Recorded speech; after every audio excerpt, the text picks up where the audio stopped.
una macabra, bueno, nosotros ahora nos parece macabra, una costumbre, bueno, 1800, inclusive antes, de 1600 y principios de 1900. Había una costumbre muy común que era cuando la gente se moría, le hacían máscaras de sus caras. Es decir, como no tenían fotos, ¿verdad? Entonces, bueno, yo creo que antes de empezar eso, con el internet, de gente tomando videos con una hoja al lado, y diciendo, ¿qué es eso? Pero antes, en esos sitios, le ponían, cuando la gente se moría, le ponían un yeso en la carita, y ese yeso después que se secaba, lo llenaban con porcelana y hacían la réplica de la cara de la persona, con sus ojitos cerrados muerto en paz. Y eso después lo colocaban como decoración en la casa.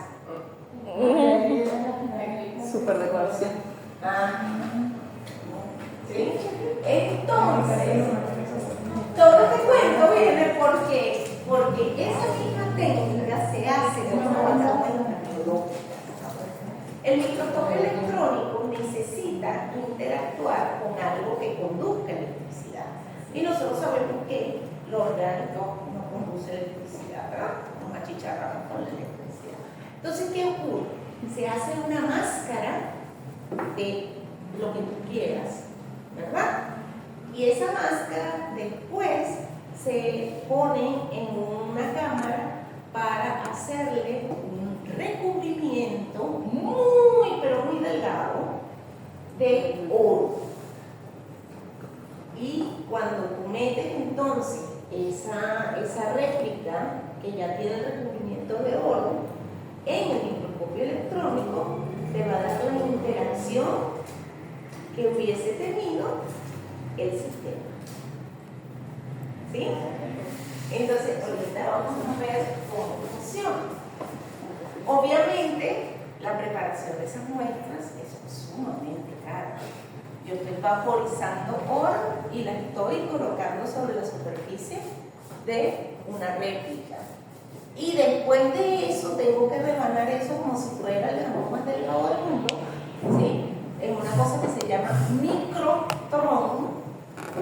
Uno rebana la réplica porque todas las muestras del microscopio electrónico que entran en un microscopio electrónico, si es en barrido, pueden ser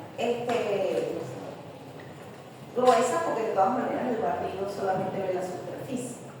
Pero si es en transmisión, tiene que permitir que atraviese las de electrones. Si las de electrones no atraviesan, yo no puedo ver la interacción que hubo con ese haz de electrones. Entonces, para una muestra de microscopía electrónica de transmisión, las muestras no deben ser mayor a 50 nanómetros de espesor.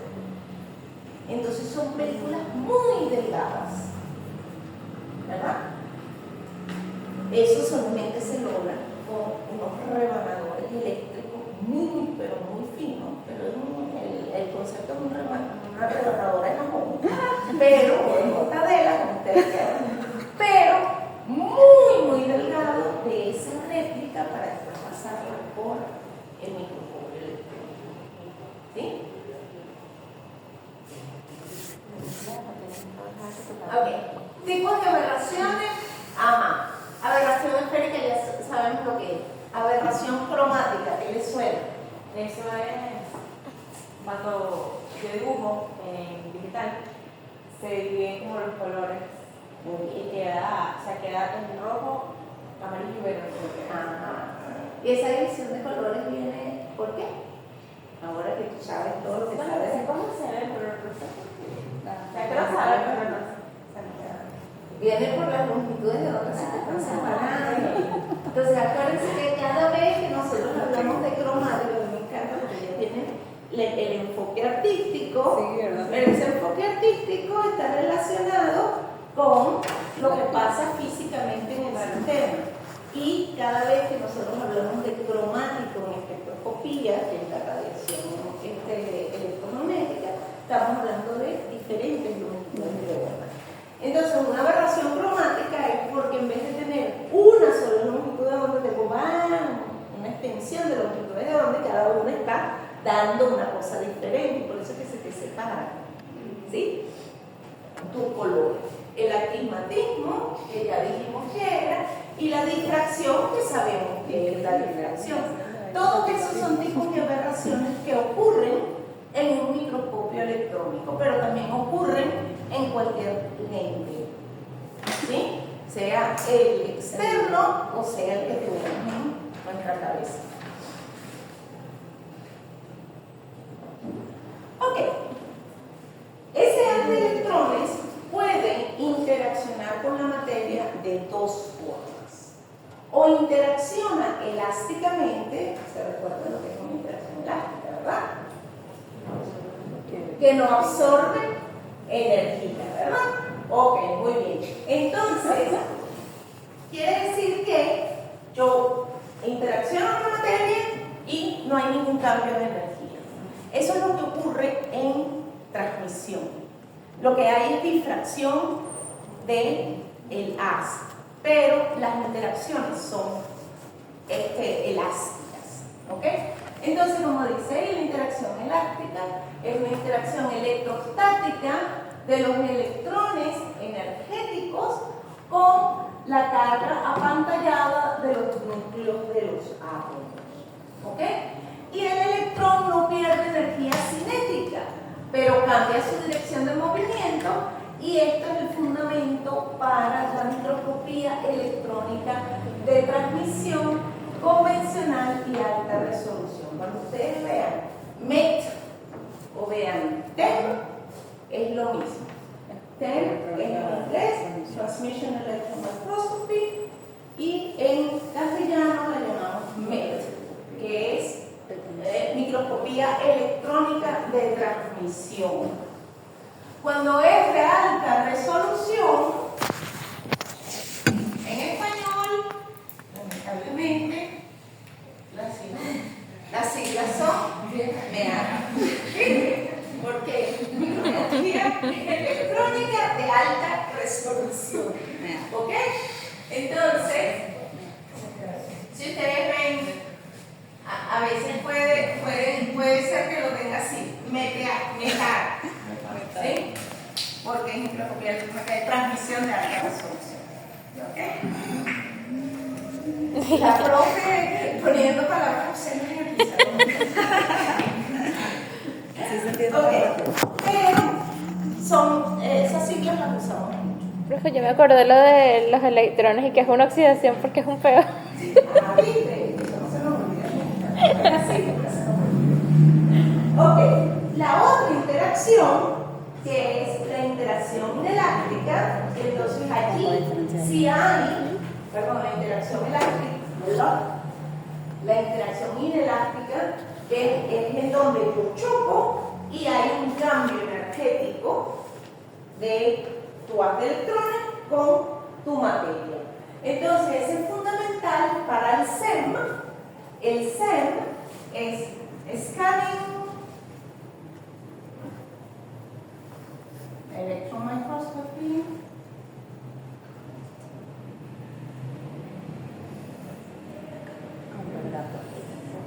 Y el Scanning Electron Microscopy se llama, en español, microscopía electrónica de barrido, MEDA. ¿Ok? Entonces, es fundamental tener la interacción inelástica para tener barrido. Y también nos permite hacer microscopía electrónica analítica.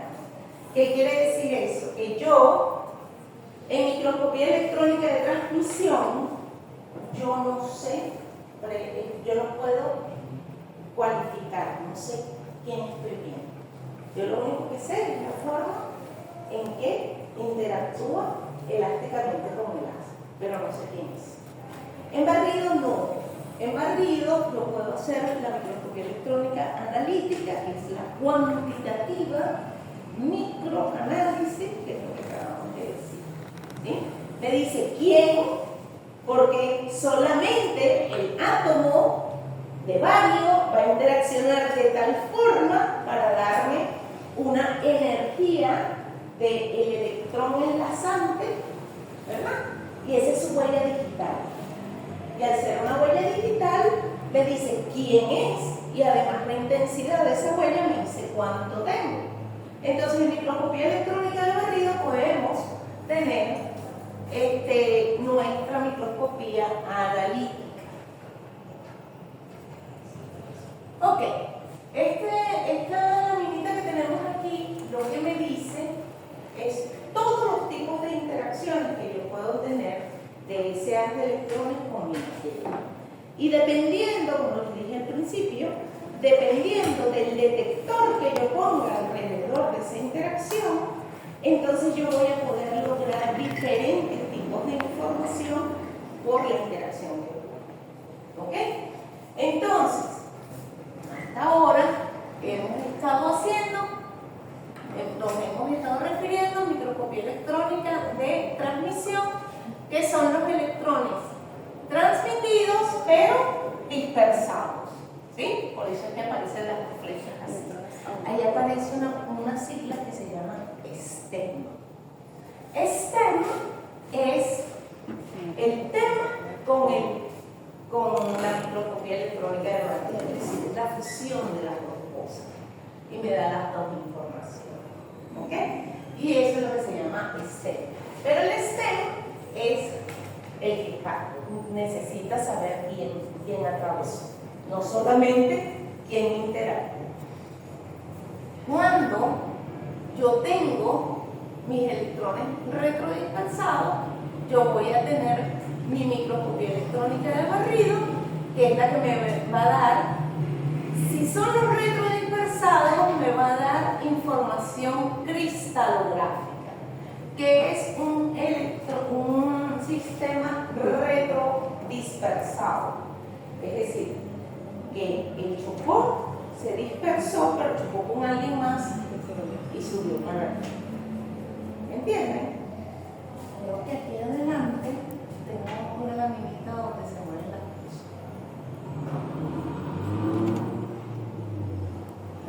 Sí.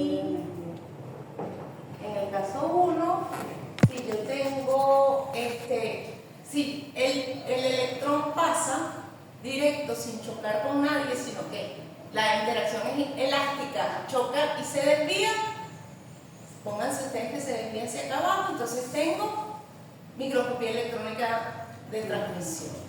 Si choca con el electrón y lo empuja de un nivel a otro y se emite un rayo X, yo puedo tener un detector de rayos X y eso es cuantitativo y cualitativo. Ese rayo X solamente sale con una huella del electrón que está pasando de un nivel a otro en ese átomo. ¿Sí? Entonces es un rayo X cualitativo y la intensidad me da lo cuantitativo. Hay otro tipo de pérdida electrónica que se llama la pérdida de velocidad de los electrones más lentos. Entonces eso es toda una espectroscopía. Se llama pérdida de energía de los electrones más lentos. Electron Energy Loss Spectroscopy. Eso es lo que es ELOS. ¿Sí? Adicional. Es solamente para que entiendan todo lo que puede pasar. Puede haber un proceso de ionización y hay otra cosa, otra espectroscopía que se llama espectroscopía Auger. Auger fue un franchute que estudió esos electrones. No eran los electrones de pérdida de energía, sino que eran otro tipo de electrones, otro tipo de información. Y bueno, está esa espectroscopía allí. Pero entonces nosotros, lo único que nos interesa como tal, son nuestros electrones transmitidos por el dedo, nuestros electrones secundarios, que son los que me dan la topografía de la muestra cero, ¿verdad? Y si acaso en algún momento puedo tener los electrones retrodispersados que me dan una información cristalográfica. ¿Qué significa una información cristalográfica? Y lo dejamos hasta ahí porque ese es el otro tema de difracción. Cristalográfico es cómo están los átomos en el espacio dispuesto dentro de la materia. ¿Sí? ¿Cómo es el cristal por dentro? ¿Ok? Ya no es la estructura de una molécula, sino la estructura de un cristal. ¿Ok? Entonces, eso es una información cristalográfica. Por ejemplo, profe, la diferencia entre la forma de grafito, cómo están ordenados el grafito, y el diamante. Exactamente. Es decir, tú vas a tener eso total, en la cristalografía del grafito, del diamante y del carbón de parrilla, ¿sí? Que es totalmente diferente a la del grafito también, ¿verdad? Tenemos 4 fases de carbono, ¿sí? Entonces, la del grafito son hexágonos, decapitas uno sobre otro, por eso que uno puede deslizar el lápiz y no sientes como si fuera una lubricación contra el papel, ¿verdad? Se desliza suavecito. El diamante, que es el rígido, el carbón de ¿cómo se llama? De parrilla. El carbón normal, que es el que viene o de las minas de carbón o de quemar madera, ¿sí? Ese carbón tiene una estructura más amorfa, mucho más quebradiza que una mina de lápiz, y tú no utilizarías jamás un carbón de esos para lubricar nada, sino como abrasivo, ¿verdad? Mientras que si a ti se te daña, si a ti se te tranca una cerradura, tú simplemente sacas punta, te metes la mina ahí y eso te lo lubrica. ¿Ustedes han hecho eso, verdad? No. ¿Ah? No. Sí, eso. El mejor lubricante que hay, y además no me tiene mano muchísimo, es las minas o la rapadura del... Cuando uno saca punta, cuando uno saca punta, uno le quedan los dedos y queda Cuando todo. tú haces tus dibujos Ay, con sí, lápiz, qué recuerdo. que tú sientes que se te queda el dedo brillantico, ¿verdad? Porque eso es un lubricante. Pero yo no sabía que se usaba para sacar. Exacto, no sabía lo de las flores. Sí, inclusive tú rayas la propia llave para introducir el grafito allá adentro y lubricar tu sistema de... Sobre todo cuando tú tienes que andar buscando cosas de eso. La química sirve para algo. No solamente para pasar esa gente pobre se la da. Entonces, ok, tenemos eso. El carbón de grafito, el grafito que es el para escribir los lubricantes, el diamante y los filaderos, que son las estructuras nanométricas de grafito, que son fulereros, que son estructuras intermedias porque son organizaciones tipografíticas, pero no están organizadas en forma de diamante, sino que están organizadas en forma de bolitas. Y se llama el otro nombre que tienen es buckyballs, ¿sí?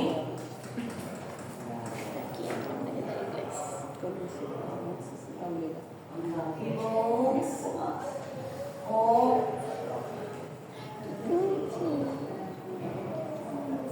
en español fulereros, ¿ok? Entonces esas son las 4 estructuras grafíticas que nosotros conocemos hasta ahora, si las descubriendo más, esas son las que conocemos, ¿ok? Ok, entonces ya aquí tenemos esto, ya pasamos por aquí.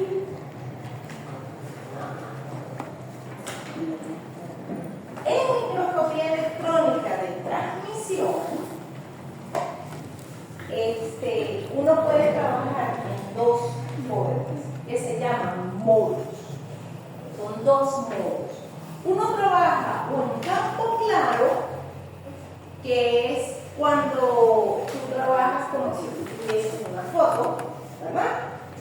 Una foto normal y corriente. Si tú tienes una foto en blanco y negro, lo que es más denso te sale oscuro y lo que es menos denso te sale claro, ¿verdad? Entonces eso es lo que pasa cuando tú haces una microscopía electrónica en campo claro. Se forma la imagen seleccionando el haz transmitido con la apertura del lente objetivo y tú formas todo lo que es denso sale oscuro y todo lo que es clarito, lo que no es denso, sale clarito. ¿Sí? Entonces, la microscopía electrónica de transmisión, a diferencia de la de barrido, es bidimensional. Yo no sé nada de profundidad en microscopía electrónica de transmisión. Yo lo único que sé es que si algo es claro, es un poco denso, y si algo es oscuro, es más denso. ¿Sí? Cuando paso a microscopía electrónica de campo oscuro, es como si yo viese el negativo de la foto. ¿Sí? Quiere decir que lo más claro es denso y lo más oscuro es poco denso. Como el negativo. Déjame tu negativo, ¿verdad? ¿Sí?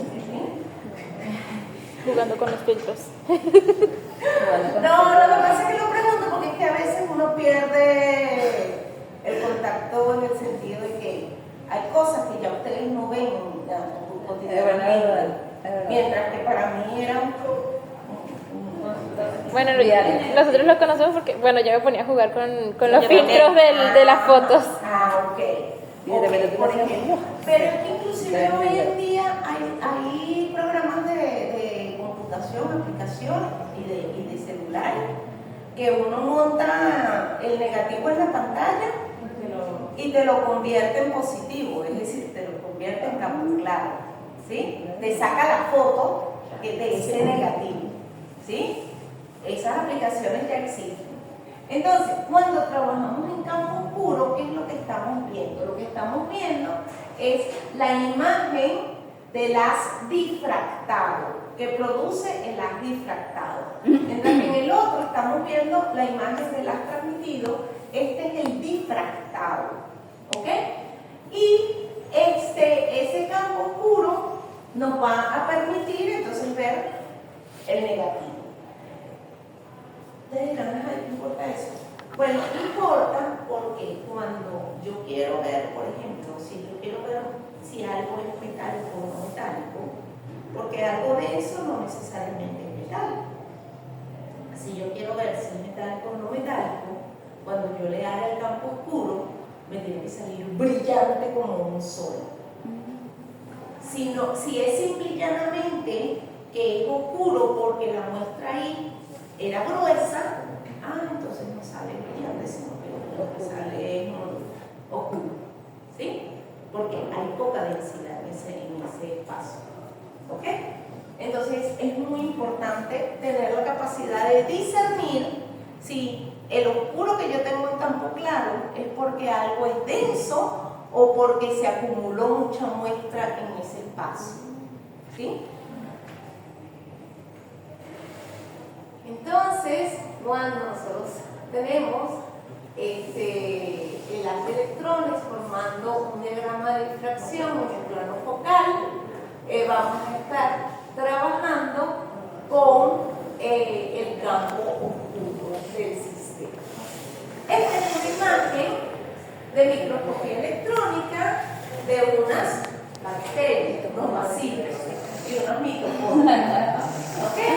Entonces, todo esto se hizo con réplicas, ¿sí?